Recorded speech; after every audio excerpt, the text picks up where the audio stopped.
नमस्कार, एबीपी गंगा देख रहे हैं आप। मैं अवधेश। उत्तराखंड प्राइम की शुरुआत इस वक्त की बड़ी खबर के साथ करते हैं। कोरोना का नया अपडेट आया है। उत्तराखंड में कोरोना मरीजों की संख्या में भारी उछाल देखने को मिला। आज प्रदेश में कोरोना के 914 मरीज अब हो गए हैं। आज कोरोना के 165 नए मामले आए। सबसे ज्यादा नैनीताल और देहरादून के मरीज थे। अभी कुछ और सैंपल की रिपोर्ट आना बाकी है और उन सैंपल्स की बात करें तो लगभग 6 से 6,500 ऐसे सैंपल हैं जिनकी रिपोर्ट आना अभी बाकी है। तो ये इस वक्त की बड़ी और अहम खबर। प्रदेश में कोरोना के 914 मरीज हो गए हैं। आंकड़ा 914 तक पहुंच गया है और आज कोरोना के 165 नए मामले सामने आए हैं।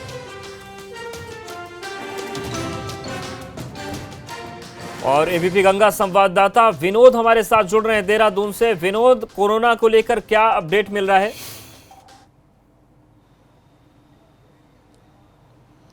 देखिए अवधेश, अब अगर पूरे राज्य की संख्या की बात करें, जो कोरोना मरीजों की संख्या है वो आज वो 914 हो गई है। 165 अलग अलग जनपदों से आज मामले सामने आए हैं, जिसमें सबसे ज़्यादा नैनीताल है, हरिद्वार है, देहरादून है और पूरे आज करीब 165 मामले हैं।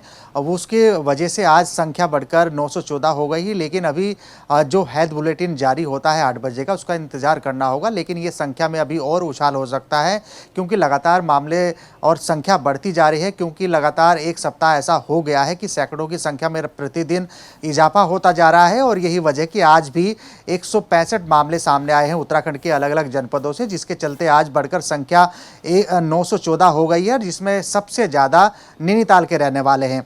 अवधेश, सबसे महत्वपूर्ण बात यही है कि लगातार उत्तराखंड में प्रवासी उत्तराखंडी पहुंच रहे हैं और यही कारण बन रहे हैं कि लगातार जिस गति से उत्तराखंड में अब कोरोना मरीजों की संख्या बढ़ती जा रही है, वो सबसे अब गंभीर विषय यहाँ का बनता जा रहा है। चाहे वो राज्य सरकार हो, स्वास्थ्य विभाग हो या फिर यहाँ के स्थानीय निवासी हो। सबसे अगर बात की जाए गंभीर विषय, तो यही होगा कि लगातार जो बढ़ती संख्या है, अब उस पर कैसे राज्य सरकार कंट्रोल करे, नियंत्रण करे, वो सबसे बड़ी चुनौती बनी हुई है। लेकिन संख्या में इजाफा रोजाना ही बना हुआ है। सवाल एक और भी है कि पहले जब मरीज कम थे तभी वहां पर व्यवस्थाओं में बहुत बदहाली दिख रही थी।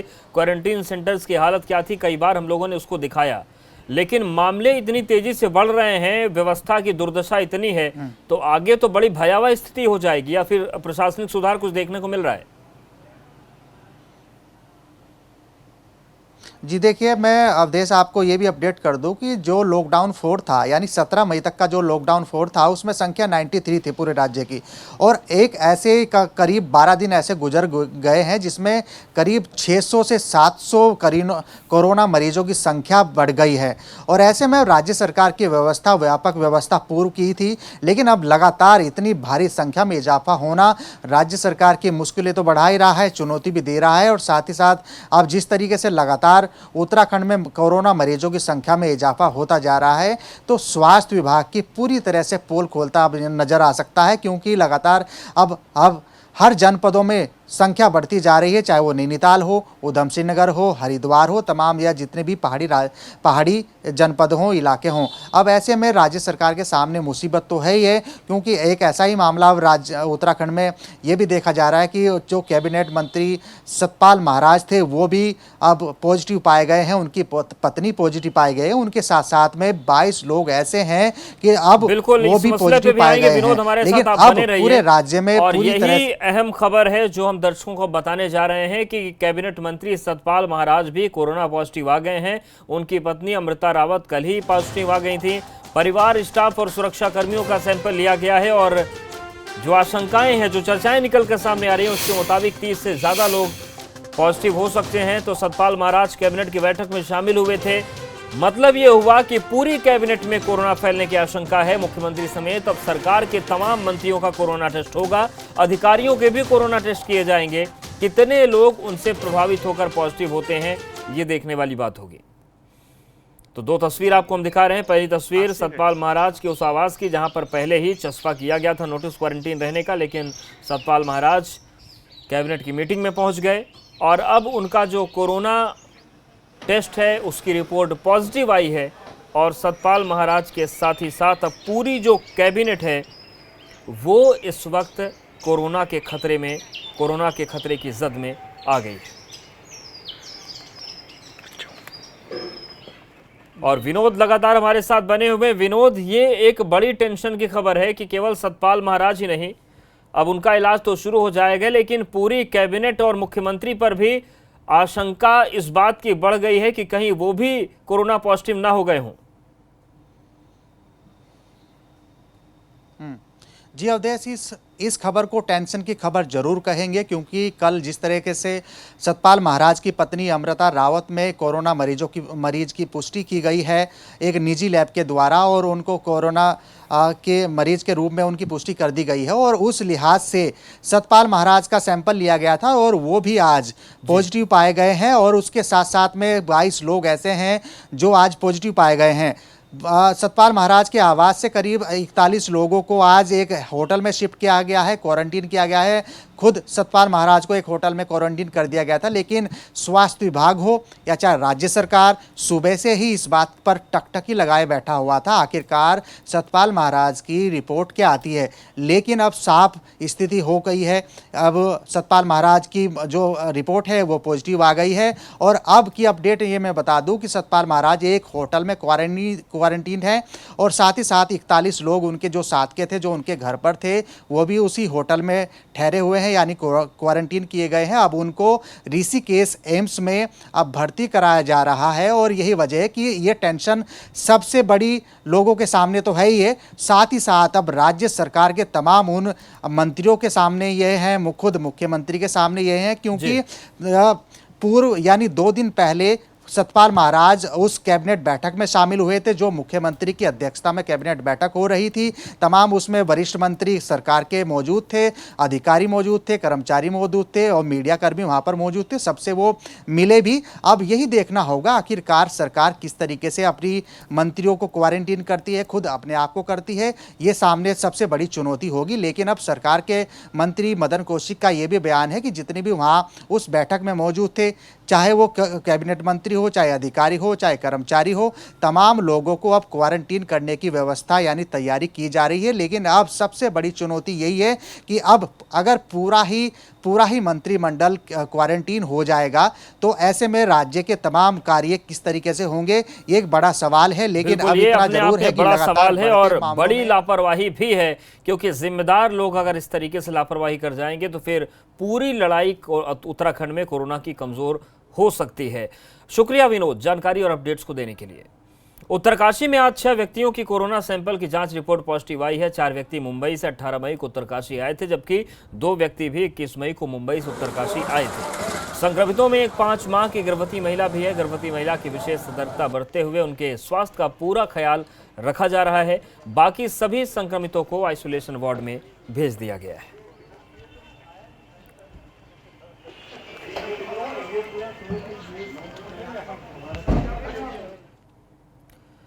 इधर हरिद्वार में कोविड अस्पताल के नर्सिंग स्टाफ ने हरिद्वार सीएमओ और अस्पताल के नोडल अधिकारी के खिलाफ मोर्चा खोल दिया। हरिद्वार में कोविड मरीजों का इलाज कर रहे मेला अस्पताल में बदइंतजामी से परेशान नर्सों ने सीएमओ और नोडल अधिकारी पर दुर्व्यवहार करने के भी आरोप लगाए हैं। मेला अस्पताल के नर्सिंग स्टाफ का आरोप है कि न तो कोरोना पॉजिटिव नर्सिंग स्टाफ के लिए अलग से क्वारंटीन की व्यवस्था है और न ही मरीजों के लिए कोई इंतजाम हुए हैं। उनका आरोप है कि अस्पताल में भर्ती 53 कोरोना मरीजों के लिए चाय पानी तक का इंतजाम नहीं है और केवल एक वार्ड बॉय उनकी ड्यूटी में लगा हुआ है। था कि कोविड में अलग से हमारा सेक्शन नहीं बना है स्टाफ के लिए, लेकिन अब से आगे से मतलब इसके लिए सोचा जाए कि मतलब भविष्य में ऐसा ना हो। जैसे अभी क्वारंटाइन हम भी ड्यूटी कर रहे हैं, मंत्री हैं क्वारंटाइन में आए हैं होटल में, वहां से वहां ड्यूटी, वहां से वहां ड्यूटी लगती है। तो हमारा कहने का मतलब है कि आगे से अगर इस तरह की प्रॉब्लम आती है तो मतलब अब से भी तो सोचा जाए कि उसके लिए व्यवस्था होनी चाहिए कि नहीं होनी। भविष्य में अभी ये स्थिति ऐसी नहीं है कि तुरंत खत्म हो जाएगा। समस्या बस यही है कि हमारा जो स्टाफ है जो और सब पेशेंट के साथ रह रहा है उसको अलग क्वारंटाइन करना चाहिए। इसके लिए हमने सीएमएस से बात तो करी है, वो भी इस चीज़ के लिए कह रहे हैं हाँ बिल्कुल ऐसा होना चाहिए। लेकिन जो ये हॉस्पिटल को मैन्युफैक्चरिंग हुई है ये अलग तरीके से नहीं हुई है, ये इस तरीके से हुई है कि इसमें सारे पेशेंट एक साथ ही रहें, अलग सा कोई सेपरेट रूम नहीं है स्टाफ। यहाँ पे कोविड जो मैनेजमेंट के लिए जितना भी पॉजिटिव पाए जाते हैं उनको 3 प्रकार का फैसिलिटीज़ में जो है एडमिशन कराते हैं, Covid care centre, Covid health care centre और कोविड हॉस्पिटल में। जो अभी जितना भी जो पेशेंट्स पाए जाएंगे, चाहे हेल्थ केयर वर्कर्स हों या जो अन्य पेशेंट्स हों, उनका सिम्टम्स के अनुसार हम भर्ती कर पाएंगे। तो इसमें जो है स्टैंडर्ड जो नॉर्म्स है वो ICMR का नॉर्म्स है और हेल्थ डिपार्टमेंट की ओर से जारी किया गया गाइडलाइंस है, उसके अनुसार ही हम कर पाएंगे। प्रदेश में लगातार बढ़ रहे कोरोना के मामलों को देखते हुए सरकार की गाइडलाइन पर अब अल्मोड़ा में कोविड केयर सेंटर बनाने की शुरुआत हो गई है। अल्मोड़ा में 1000 कोविड बेड बनाने की तैयारी चल रही है। इसको लेकर जिला प्रशासन ने पहल शुरू कर दी है। अब तक 250 बेड बना दिए गए। कई होटल और अस्पतालों में कोविड बेड के लिए सेंटर्स को देखा जा रहा है। क्वारंटीन सेंटर को कोविड केयर सेंटर में तब्दील किया जा रहा है। ये संक्रमण बढ़ रहा है, भविष्य में लगता है कि कई नंबर ऑफ केसेस ज़्यादा ना बढ़ जाएं, तो इसको मद्देनजर रखते हुए हमें निर्देशित किया गया है कि हमें अपने जनपदों में कोविड केयर सेंटर्स बनाएंगे, जिनमें सस्पेक्टेड माइल्ड या कोई कंफर्म केस होगा उसका ट्रीटमेंट वहाँ पर किया जाएगा, जिससे कि हमारा जो अवस्थित हॉस्पिटल्स हैं उन पर लोड कम पड़े। और कुमायूं आयुक्त अरविंद सिंह हयांकी ने आज काशीपुर पहुंचकर बाजपुर रोड स्थित IIM क्वारंटीन सेंटर का निरीक्षण किया। इस दौरान व्यवस्थाएं देख हयांकी संतुष्ट नजर आए। पत्रकारों से बातचीत करते हुए हयांकी ने कहा कि क्वारंटीन सेंटर की समीक्षाएं की हैं, उसके हिसाब से पर्याप्त व्यवस्थाएं दिख रही हैं। हम लगातार मॉनिटरिंग कर रहे हैं। स्टेट बॉर्डर खोलने के लिए राज्य सरकार के दिशा निर्देशों का इंतजार कर रहे हैं।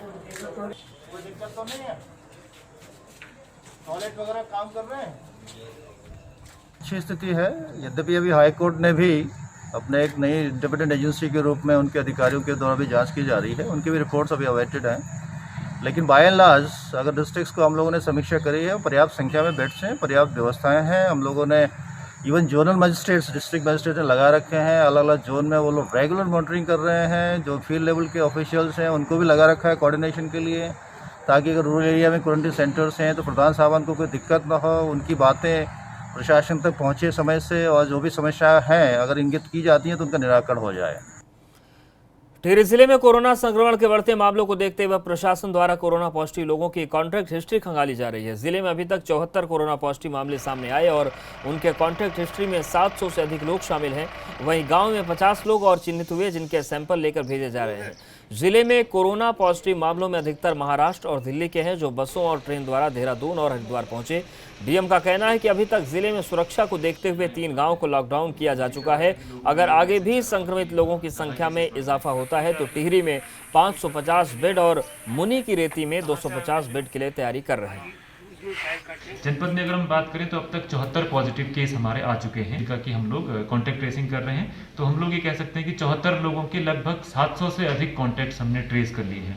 इनमें से कई कॉन्टैक्ट्स ऐसे हैं जो लोग मुंबई से या गुड़गांव से आए हैं, वो सेम ट्रेन से आए हैं और वो मुनी की रेती या ढालवाला में ही किसी होटल में या धर्मशाला में हैं। अभी तक हम लोग 50 के आसपास ऐसे कॉन्टैक्ट्स हैं जो हमें गांव में मिले हैं, जो गांव के स्कूल में चले गए थे या होम क्वारंटाइन में चले गए थे। हम लोगों ने उनको उठा करके होटल्स में, इंस्टीट्यूशन में क्वारंटीन कर दिया है। सभी STMs उनको गांव से उठा करके ले आए हैं। अल्मोड़ा विकासखंड के भैंसिया छाना में होम क्वारंटीन प्रवासी शख्स की मौत से हड़कंप मच गया। दरअसल कुछ युवक कुछ समय से पहले ही गुजरात से आया था और होम क्वारंटीन था, लेकिन पति पत्नी में अक्सर विवाद होता था। पत्नी की शिकायत पर युवक को राजस्व पुलिस ने हिरासत में लिया। हिरासत में ही युवक की तबीयत खराब हो गई। युवक को पास के ही सामुदायिक स्वास्थ्य केंद्र में भर्ती कराया गया, जहां पर उसकी मौत हो गई। अब शव का पोस्टमार्टम किया जा रहा है। वहीं प्रवासी के घर वालों ने शव को लेने से इनकार कर दिया है। ये इसकी पत्नी कमला देवी द्वारा रिपोर्ट दी गई। हमने पटवारी जी भेजे, वहाँ पटवारी जी बुला के लाए। वो रास्ते में इसकी तबीयत खराब हो गई, इसको हॉस्पिटल ले गए हम। 1 घंटे बाद इसकी डेथ हो गई उपचार। कोरोना महामारी के डर से अब पहाड़ों की जीवनदायिनी कहे जाने वाली 108 सेवा के कर्मी भी अब अपनी जिम्मेदारियों से पीछे हटने लगे हैं, जिससे मरीजों की दिक्कतें बढ़ने लगी हैं। दरअसल इन दिनों पौड़ी के ग्रामीण इलाकों से लगातार शिकायतें आ रही हैं कि 108 सेवा में जब भी किसी व्यक्ति के स्वास्थ्य खराब होने का फ़ोन किया जा रहा है तो 108 कर्मियों की ओर से कोई सकारात्मक जवाब नहीं दिया जा रहा, जिससे आपातकालीन समय में मरीज और लोगों के सामने मरीज को अस्पताल तक पहुँचाने में कई तरह की दिक्कतों का सामना करना पड़ रहा है। वहीं मुख्य चिकित्सा अधिकारी की माने तो कोरोना के कारण भी 108 और स्वास्थ्य कर्मियों में डर पैदा हुआ है, जिससे इस तरह की दिक्कतें आ रही हैं। 108 वाले थोड़ा कोविड-19 के भय की वजह से सामान्य मरीजों को ले जाने में भी आनाकानी कर रहे हैं। उनसे हम बात करने जा रहे हैं कि भाई ऐसा कोई इसमें खतरा नहीं है, अपना प्रोटेक्टिव किट पहन के वो बाकी पेशेंट को ले जाते हैं, क्योंकि कोविड-19 के पेशेंट को हम लोग उनके थ्रू नहीं ले जा रहे हैं, उसके लिए हमारी सेपरेट एम्बुलेंस है, उन्हीं को यूज़ कर रहे हैं हम लोग। श्रीनगर में कोरोना संक्रमण से मुक्त हुए 3 मरीजों को श्रीनगर मेडिकल कॉलेज में डिस्चार्ज कर दिया गया। इससे पहले उच्च शिक्षा मंत्री धन सिंह रावत के हाथों उनका सम्मान किया गया। राजकीय मेडिकल कॉलेज के कोविड वार्ड में विभिन्न जिलों के 18 कोरोना पॉजिटिव मरीज भर्ती हुए। उपचार के दौरान 3 मरीजों की दूसरी कोरोना जांच कराई गई, जो कि नेगेटिव निकली। इसके बाद तीनों को डिस्चार्ज कर दिया गया। उधम सिंह नगर जिले में कोरोना के बढ़ते मामलों को देखते हुए जिले की पुलिस अब और भी सख्त हो गई है। जिले के एसपी ने 2200 एसपीओ को जिले में तैनात किया। साथ ही एसपीओ की एक आईटी की टीम भी तैयार की गई, जो बॉर्डर से एंट्री करने वाले लोगों के डेटा एंट्री कर उसकी जानकारी स्वास्थ्य विभाग और फील्ड में तैनात पुलिसकर्मियों को उपलब्ध कराएगी, ताकि होम क्वारंटीन किए गए लोगों की मॉनिटरिंग सही तरीके से हो सके। कंट्रोल रूम में बहुत सारी सूचनाएं जो हैं वो आ रही हैं अभी, और काफ़ी सारी चीज़ें जो हैं वो इकट्ठा करनी पड़ रही हैं, जहाँ जैसे कि बैरियर पर कितने वाहन आ रहे हैं, कितने लोग आ रहे हैं, कितने लोग होम क्वारंटाइन हुए हैं। इस तरीके की जो सूचनाएं एकत्रित करने के लिए हमें ऐसा लगा कि इसमें कंप्यूटर में दक्ष लोग चाहिए होंगे। तो हमने फेसबुक लाइव जो हम करते हैं शहर की बात में, हमने कुछ वॉलंटियर्स को कहा था कि जो इच्छुक हों पुलिस विभाग के साथ कार्य करने के लिए वो आ सकते हैं और एज ए एसपीओ आईटी हमारे ऑफिस में काम कर सकते हैं। और आगे बढ़ते हैं और अब बात करते हैं कांग्रेस की। कांग्रेस ने राज्य सरकार पर गंभीर आरोप लगाए। कांग्रेस का कहना है कि राज्य में क्वारंटीन सेंटर्स की स्थिति काफी खराब है और अब तक राज्य में 5 लोगों की मौत इन सेंटर्स में हो चुकी है। रामनगर में भी एक क्वारंटीन सेंटर में 2 सांप पाए गए। कांग्रेस का कहना है कि अगर राज्य सरकार बाहर से आने वाले प्रवासियों की अच्छी व्यवस्था कर पाती है तो सारे क्वारंटीन कांग्रेस के जिम्मे दे दिए जाएं। कांग्रेस इनकी व्यवस्था अच्छी तरह से कर लेगी।